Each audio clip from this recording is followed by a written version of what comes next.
just totally cut down. He was starting to get to the point where he could just irradiate everything at will, and it just did not quite happen.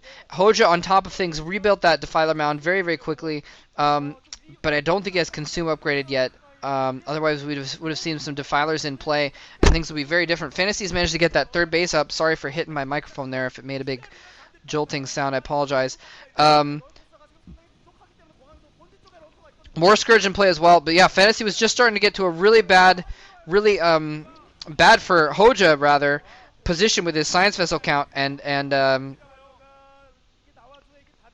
excuse me, and he cut that down pretty well, so that was a very effective attack there with those Scourge at just the right moment as well, when he didn't have a ton of Science Vessels to his name. I'm sorry, didn't have a ton of Marines to his name to protect the Science Vessels.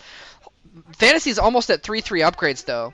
He is really, really far along with the upgrades, and he's got a fourth base. I didn't even see that fourth base building. Fourth base building in the top left, and the trick here is that, look at this, Hoejja has barely any drones. Barely any drones, and oh man, his first Defiler got killed off there. Come on, cast a Swarm or something. Nope, Swarm's not even going to go down. He's got barely any drones in his base. He's mining only with one drone at 2 of his gases, so he can get enough minerals in the bank. And we see him, because he's so low on gas, he's making lots of Zerglings right now just to have something on the ground, just some kind of an army. But yeah, he really needs to get some drones back up there. And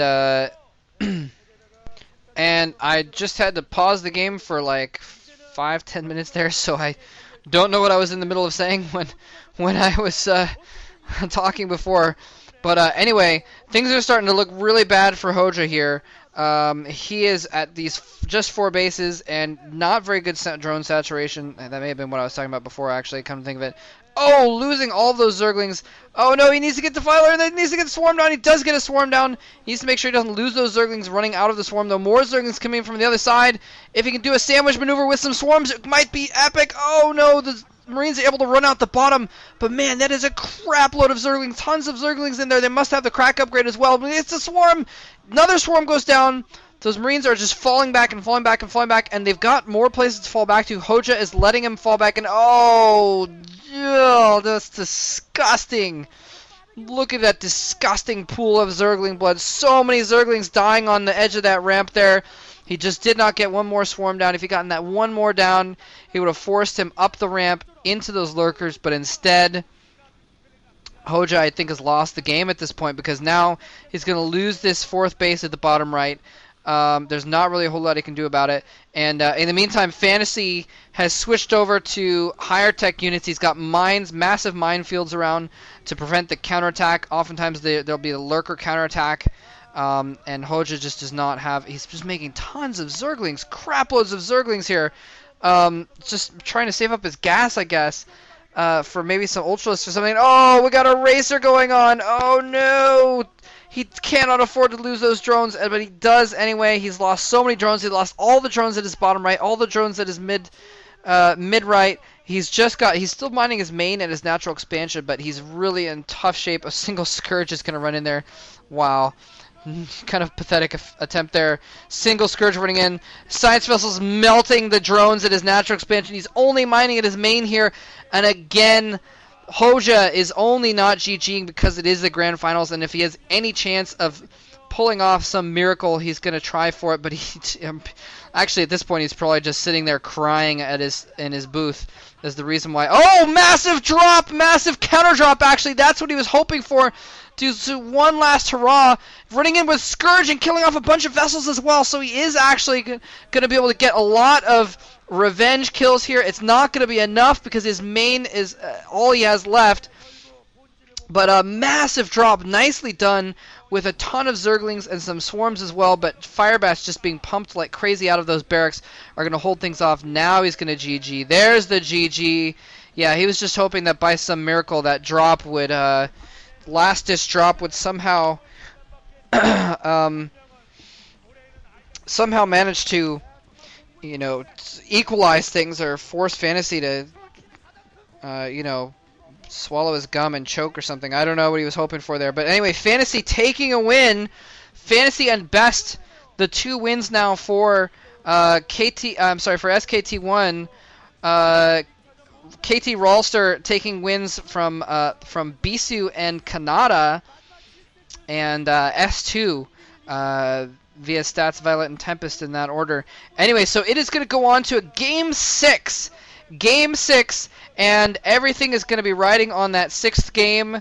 Well, not everything necessarily, I guess, but everything in terms of it's going to be Flash versus Hyuk. Flash versus Hyuk, ladies and gentlemen. Wow. So that is going to be hardcore. Hyuk is going to have his work cut out for him, and that's going to be. Hyuk's going to have to play the game of his life here because Flash is totally prepared for this. He is totally prepared for this match, and he's the best player in the game. He's just going to be so tough to beat. It's all going to come down to that for Hyuk and for SKT1, the grand finals.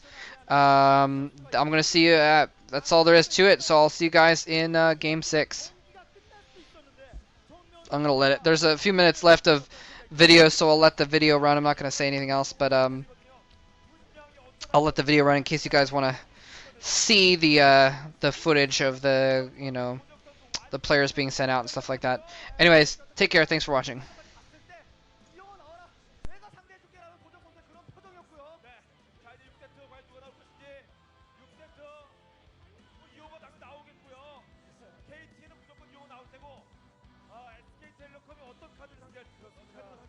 일단 지금 SK텔레콤 T1은 도택명을 그 3명의 선수를 모두 다 써버렸고 호까지 같은 것도 네, 거기에 지금 뭐 저그라인도 물론 있긴 합니다만 현재로서 국민이 어떤 엔트리에 있어서 SK텔레콤 T1의 고민이 많을 것 같습니다. 누가 나온다고 하더라도 상대적으로 이용호 자체 왜냐하면 지금 가능성 가장 높은 사실 박지혁 선수이긴 한데 이게 이영호 선수를 생각한다면 박지혁 선수의 카드가 어려울 수도 있거든요. 그런데 나올 선수가 또 누구 있습니까? 찾아봐도 글쎄요. 네, 그나마 이 선수 박지혁이네요. 네, 이번 시즌의 심판에서 어느 정도 나왔었던 경험 있는 박지혁 선수를 매매 맞춰서 이제 득점을 시킵니다.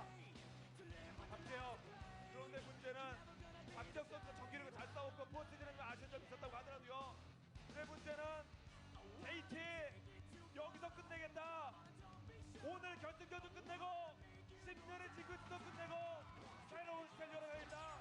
KT 최종 경기 말 그대로 최종 경기가 나왔습니다. 물론 이영호 없이 우승해도 좋겠습니다만 그래도 이영호 선수 본인도 출전해서 에이스다운 면모를 과시하며 본인도 강한 우승의 기쁨을 맛봐야 되지 않겠습니까?